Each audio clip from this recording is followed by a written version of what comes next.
السلام علیکم دوستو، میں ہوں محمد حیات اور آپ دیکھ رہے ہیں الحیات وائس۔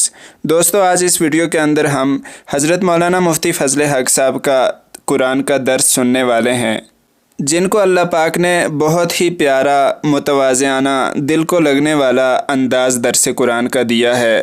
تو چلیے شروع کرتے ہیں۔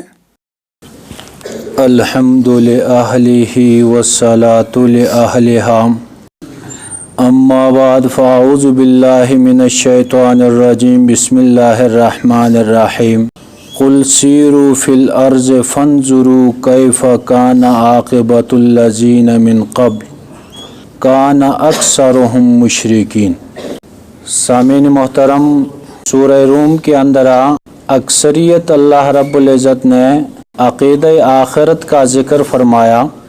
عقیدہ آخرت کا مطلب یہ ہے کہ اس دنیا کی جو زندگی ہے یہ زندگی عارضی ہے، اور اس کے بعد ایک نہ ختم ہونے والی زندگی آنے والی ہے، جہاں ہم نے اس دنیا میں جو اعمال کیے ہیں اس کا بدلہ دینا ملے گا۔ ان کان خیرا فخیر و ان کان شر فشر۔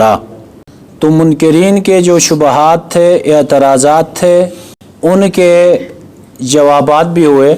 پچھلے درس میں اللہ رب العزت نے دنیا کے جو مصائب اور جو پریشانیاں، جو فتنہ فساد ہے، اس کا ایک سبب ذکر فرمایا کہ انسانوں کے اپنے اعمال کی وجہ سے فساد ظاہر ہوا دنیا میں۔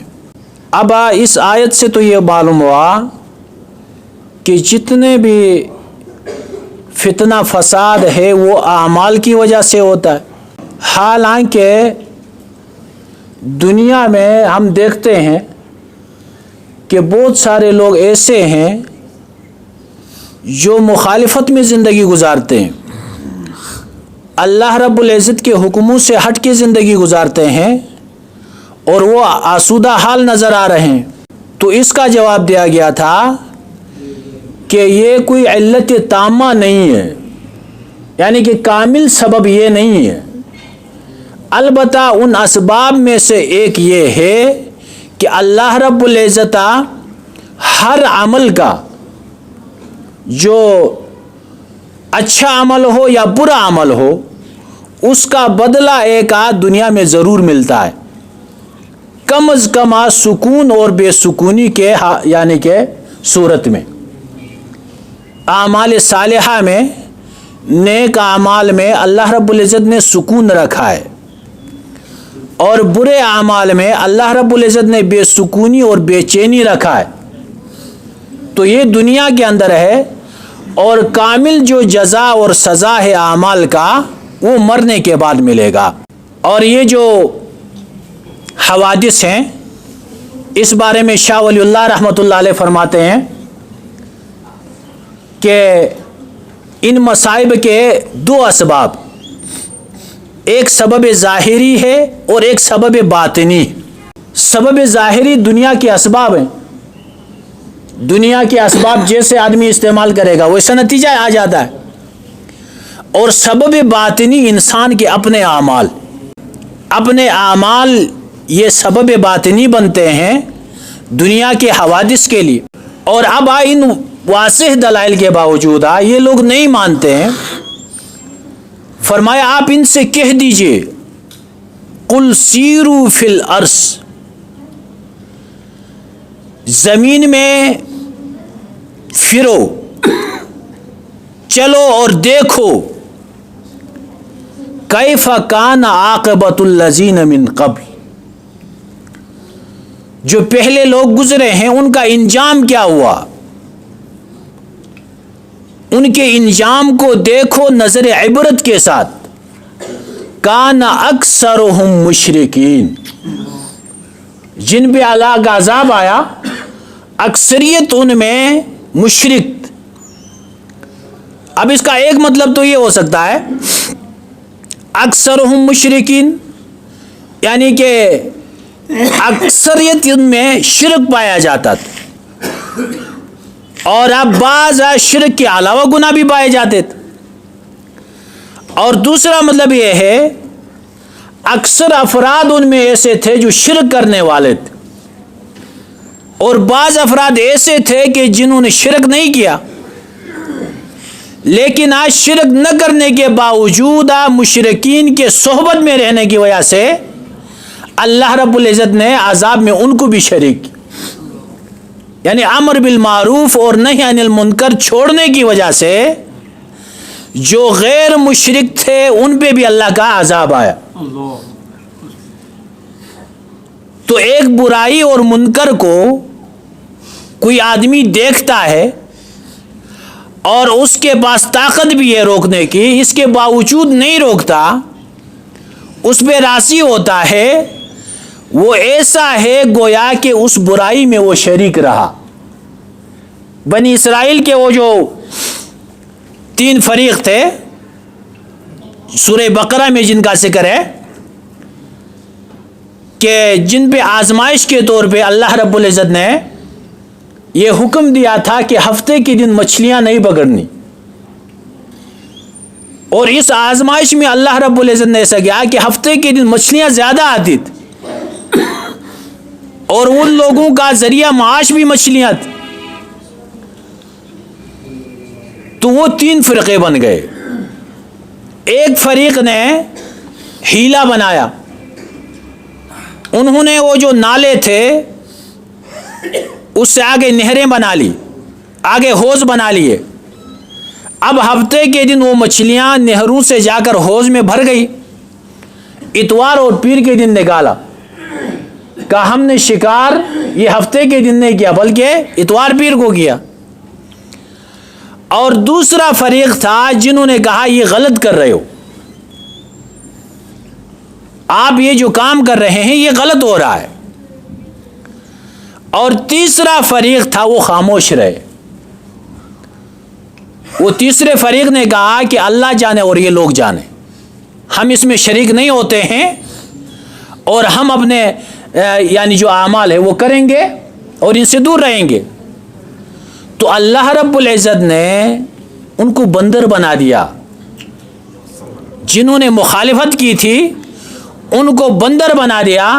مفسرین نے لکھا ہے کہ ان 3 فرقوں میں سے 2 فرقوں کو اللہ نے بندر بنایا۔ ایک وہ تھے جنہوں نے یہ بدعملی کی، اور دوسرا وہ فریق بھی جو دیکھتا رہا اور خاموش چپ رہا، اس پہ بھی اللہ کا عذاب آیا۔ تو کان اکثرہم مشرکین کا مطلب یہ ہے اکثریت ان کے افراد شرک میں مبتلا تھے، بعض شرک میں مبتلا تو نہیں تھے لیکن وہ مشرکین کے صحبت میں رہے اور ان کو روکا نہیں، اس لیے عذاب سب پہ آیا۔ جب ایسے واضح دلائل کے ساتھ حق اور باطل واضح ہوا تو آپ نے کیا کرنا ہے؟ فَأَقِمْ وَجْهَكَ لِلدِّينِ الْقَيِّمِ، آپ اپنے یعنی ذات کو قائم رکھیے دین قیم کے ساتھ، مضبوط دین کے ساتھ۔ من قبل ان یاتی یوم لا مرد لہ من اللہ، اس دن کے آنے سے پہلے کہ اس دن کو دوبارہ واپسی نہیں ہوگی۔ یہ وقت ہے، موقع ہے، اس میں دین کے طرف آ جاؤ، اور پھر ایسا دن آئے گا کہ وہاں سے پھر واپسی نہیں ہوگی، وہ قیامت کا دن۔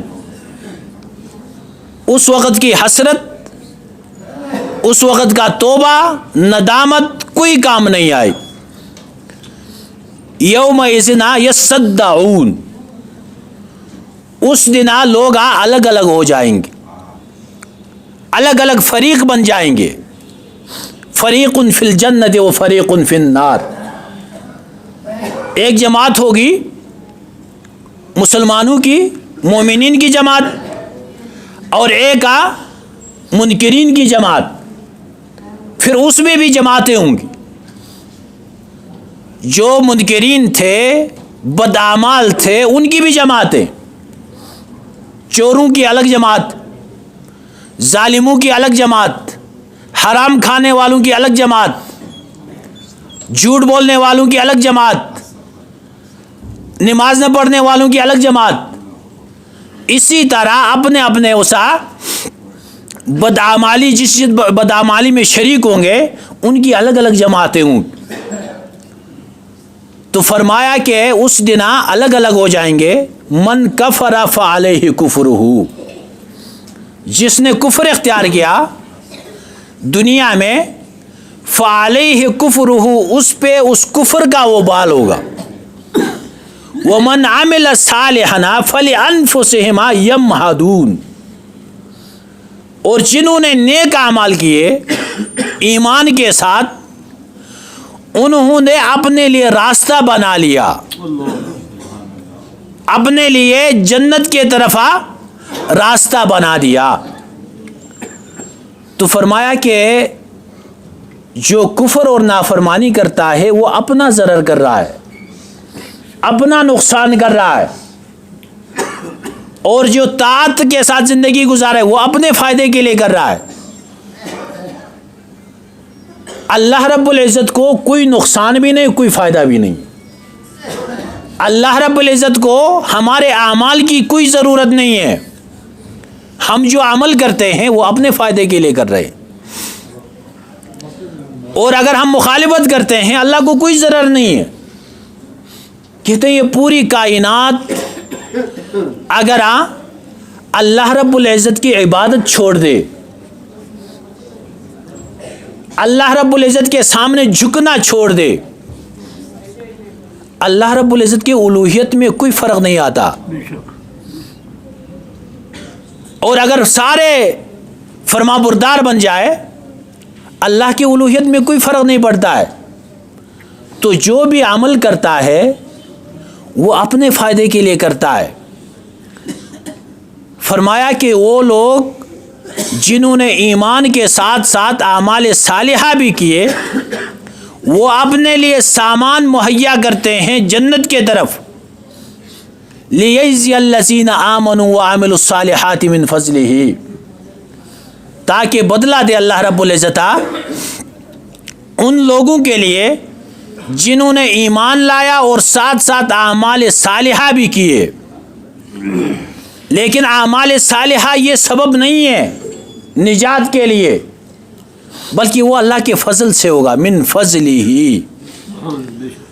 اور جس میں ایمان ہوگا، اعمال صالحہ ہوں گے، عاجزی ہوگی، اللہ رب العزت کا فضل بھی اسی کے ساتھ ہوگا.